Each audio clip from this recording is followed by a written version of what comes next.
The rain began just after dusk, the kind of relentless downpour that swallows sound and turns the world into a curtain of silver. Lavra had been enjoying the quiet curled up on her couch, a blanket around her shoulders, the soft hum of her kettle filling the silence. After 12 hours at the hospital, she relished these evenings. Solitude, tea, and the gentle rhythm of rain against her windows. But peace rarely lasts. A sudden, frantic knock shattered the calm. At first, Lavra thought she imagined it some echo of thunder or wind. Then it came again, louder, urgent. She hesitated, glancing at the clock. 9:47 p.m. No one visited her this late. The neighborhood was a sleepy, respectable one-families, retirees, people who kept to themselves. She opened the door only slightly, the chain still fastened. Through the narrow gap, a drenched figure looked up at her. Ethan, her neighbor's son, stood there, soaked to the bone, his dark hair plastered against his forehead. Water dripped from his jacket, pooling on her doormat. "Lavra, I'm sorry to bother you," he stammered, shivering. "The power's out at our place. My parents went to the city for the weekend, and I didn't know where else to go." The sight of him tugged at her compassion. He was a good kid, quiet, polite, the kind who mowed lawns in summer and said thank you. She unlatched the chain and opened the door wide. "Come in before you freeze." Warm air enveloped him as he stepped inside. She handed him a towel and pointed toward the couch. "Sit, I'll make you some hot chocolate." For a while, the storm filled the silence between them. Lavra moved through the small kitchen, comforted by the familiar motions, boiling water, whisking cocoa, pouring into 2 mugs. When she turned back, Ethan was staring at the fire, his expression distant, his clothes steaming slightly as they began to dry. "Thank you," he said softly when she handed him the mug. "You're always kind." Lavra smiled. "It's just hot chocolate, Ethan." He looked up then, and something in his gaze made her pause. There was a flicker, something unreadable, like guilt or fear. She almost asked if he was okay, but thought better of it. Teenagers could be strange, private. Instead, she tried small talk. "So, you're home alone all weekend?" He nodded. "Yeah, my dad said they'd be back Sunday night." The rain intensified outside, hammering the roof. Lightning flashed, followed by a growl of thunder that made both of them flinch. The lights flickered once, then steadied. Ethan's grip tightened around his mug. Lara noticed his hands.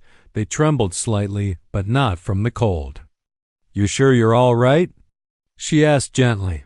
He hesitated before answering. "Yeah, just weird night." Then abruptly, he stood. "I should go. It's getting late." "Ethan, it's pouring. Wait until the rain slows down," she protested. But he shook his head, his tone oddly final. "No, I have to go." Before she could stop him, he set the mug down, thanked her again, and stepped out into the storm. The door closed behind him, and silence returned unnatural. Heavy. Lavra stood there, unsettled. Something in his voice, the way he said "I have to go," clung to her thoughts. She walked to the window, peering through the sheets of rain. The street was empty. No figure, no movement, just darkness and water. That night, she lay awake listening to the storm, her mind replaying every moment. She couldn't explain it, but a feeling lingered and ached in her chest, as though she had let something important slip away. Or perhaps something had entered her home and left more than wet footprints behind, and though she didn't know it yet, that knock on her door had marked the last peaceful night she would ever have. The storm had passed by morning, leaving the streets slick and silver beneath a cold sun. Lavra woke early, groggy from a night of restless sleep. The memory of Ethan's sudden visit lingered, vivid as a half-remembered dream, the look in his eyes, the way his voice trembled when he said, "I have to go." She made coffee, trying to shake it off. Maybe he just panicked about being alone. Teenagers could be unpredictable. But when she glanced out her kitchen window, she froze. 2 police cars were parked across the street right in front of Ethan's house. Heart pounding, she slipped on her robe and stepped outside. Officers were moving in and out of the front door, their radios crackling softly. Ethan's mother stood on the porch, tears streaming down her face. His father paced the driveway, running a trembling hand through his hair. Laura's voice trembled as she called out, "What's going on?" Mr. Turner turned toward her, his expression pale and hollow. "It's Ethan," he said. "He never came home last night." For a moment, Laura couldn't breathe.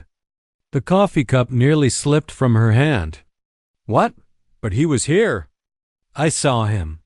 The officers exchanged a glance and approached her. A tall woman in uniform took out a notepad. "Ma'am, can you tell us exactly what happened?" Lavra did her best to recount everything, the knock, the conversation, the moment he left. But the more she spoke, the more uncertain she felt. How long had he stayed? 10 minutes? 30? She couldn't remember exactly. And why had he seemed so uneasy? When she finished, the officer thanked her, jotting down a few notes. "We'll keep in touch," she said before walking back to the house. That night, Lavra sat alone in her living room, unable to focus on anything. The wind had picked up again, brushing the trees outside against her window in a restless rhythm. She tried watching TV, but the news was all about the same thing: Ethan Turner, age 17, missing since the previous night's storm. She turned off the screen and sat in silence, her heart heavy. Then, something caught her eye, a faint smear of mud near her front door. She leaned closer. The shape was almost like a footprint, but it didn't make sense. She'd mopped the floor after Ethan left. She cleaned it up, trying to convince herself it was nothing. But as she stood, the porch light flickered twice before dying completely. A moment later, her phone buzzed a call from an unknown number. "Hello?" Nothing. Just soft static, and then the click of a line going dead. Laura's pulse quickened. She tried to dismiss it as a wrong number, maybe a glitch. But the feeling in her gut said otherwise. She checked the locks twice that night before finally going to bed. The days that followed blurred together. The search for Ethan expanded, posters went up, volunteers combed the woods, and police dogs scoured the area. Yet no trace of him was ever found. People in the neighborhood began whispering. Some said he'd run away. Others hinted at darker things. And slowly, suspicion began to turn toward her. At the grocery store, she caught 2 women whispering near the produce aisle, glancing her way. A co-worker at the hospital asked awkward questions. Even Ethan's mother, once warm and friendly, barely made eye contact anymore. Laura tried to tell herself it didn't matter, that she had nothing to hide. But at night, when the world was still, she began to hear things: the faint creak of floorboards, the sound of dripping water, though every tap was shut tight, and once the distant echo of someone knocking. Then, one morning, she found something on her porch, a small piece of folded paper, soggy from dew. Written in smudged ink were 3 words that made her blood run cold: "You let me in." Her hands shook as she dropped the note. The police had no leads, no evidence, and no answers. But deep inside, Lavra knew something wasn't finished. Ethan hadn't simply vanished. Something had followed him that night, and somehow she had brought it into her home. The days that followed the note's discovery blurred into a haze of dread. Lavra barely slept. Every sound in her house, the ticking clock, the rustle of curtains, the hum of the refrigerator, felt amplified, like the walls themselves were whispering secrets. She kept replaying the words scrawled on that crumpled piece of paper: "You let me in." Who wrote it? And how had it appeared on her porch when she'd checked it only hours before? She brought the note to the police, but their patience had worn thin. "We can't verify it's connected to the case," the detective said. "Could be a prank." People get weird during investigations like this. Lavra left the station furious, humiliated. But as she drove home, a thought kept gnawing at her. What if the police were wrong? What if Ethan hadn't disappeared from somewhere, but had come back from something? That night, as rain began to patter against the windows again, she decided to go through the box of old photos and letters she'd kept from her years in the neighborhood. Maybe she could find some clue about the Turners or Ethan himself. She spread the contents across her kitchen table. Among birthday invitations, old thank you cards, and neighborhood newsletters, she found a folded piece of paper that didn't belong. It was a hand-drawn map, rough but recognizable. The lines showed their street, the woods beyond it, and a small X marked near the creek behind the Turner house. Beneath it, in faint pencil, someone had written, "He's waiting." Laura's stomach dropped. The handwriting was the same as the note. The rain grew heavier, pounding against the roof like footsteps. She didn't know what compelled her, but before she could second-guess it, she grabbed her raincoat, flashlight, and phone, and stepped into the night. The wind howled through the trees as she followed the path behind Ethan's house. The ground was slick with mud, branches clawing at her coat as she stumbled toward the creek. When her flashlight beam finally caught the glint of water, she saw something half buried near the edges, small. Rusted locket. Inside was a photo of Ethan, younger, smiling between two friends. But the strange thing was the date scrawled on the back, 1997. That couldn't be right. Ethan was born in 2007. Her pulse hammered as she turned, her light flickering. For a moment, she thought she saw someone standing across the creek, a tall, motionless silhouette in the dark. When she blinked, it was gone. Panicked, Lavra ran home, dripping and shaking. She spent the next hour searching online, digging through local archives and old forums. That's when she found it, a post from over 2 decades ago, about a boy named Ethan Carter who vanished during a thunderstorm on that same street. Witnesses had claimed he'd been seen knocking on doors, asking to come inside before he disappeared. The story ended abruptly, no body, no explanation. Laura's hands trembled as she scrolled. The article included an old photo. The resemblance was uncanny. The same dark hair, the same eyes. Her Ethan wasn't the first. The realization sank into her like ice. Whatever had come to her door that night, it wasn't just a scared teenager. It was something else.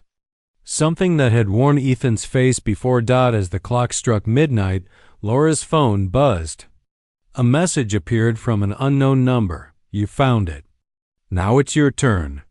Before she could respond, the power went out. In the darkness, a faint dripping sound echoed from the living room. She moved cautiously toward it, her phone flashlight trembling in her hand. There, on her floor, were wet footprints leading from the front door to the couch where Ethan had once sat. And then, from somewhere inside the house, came a whisper, low, calm. "Familiar. Thank you for letting me in." Lavra froze, her breath catching in her throat. The voice wasn't coming from outside. It was coming from behind her. The voice behind her was unmistakable. Ethan's, soft and trembling, just as it had been that rainy night. Lavra turned slowly, her phone light quivering across the living room. For an instant, there was nothing, just shadows stretching across the floor, the faint patter of rain against the window. Then she saw him. Ethan stood by the doorway, drenched, his eyes glinting with that same hollow, distant look she remembered. His skin was pale, almost translucent, and water dripped steadily from his clothes, though there hadn't been enough time for him to get wet. He smiled faintly, and in that moment, Lavra realized something dreadful. He wasn't breathing. "You said you'd help me," he whispered, his voice layered, echoing as if more than one voice spoke through him. Lavra stumbled backward, her mind reeling. "Ethan, What happened to you?" He took a step forward. The floor creaked beneath his feet. "I didn't mean to bring it here," he said.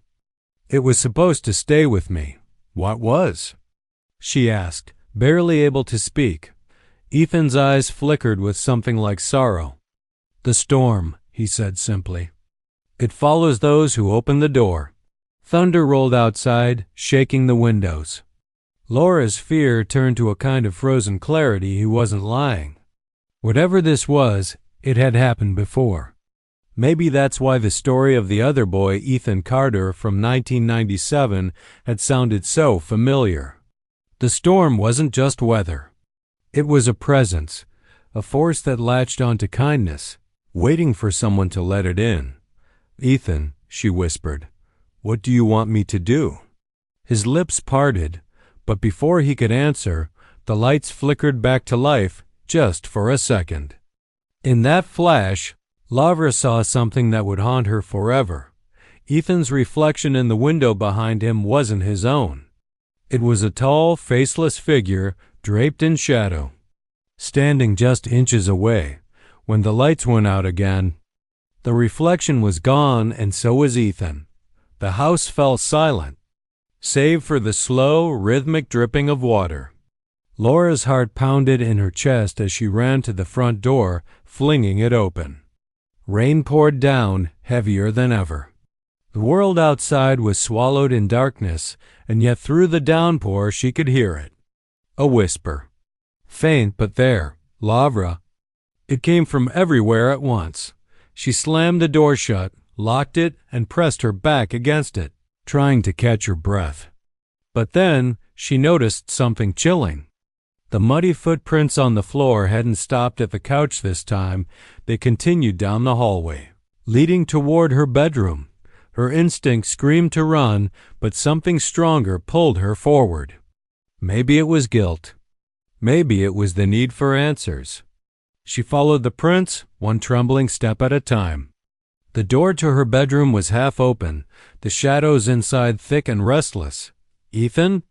she whispered.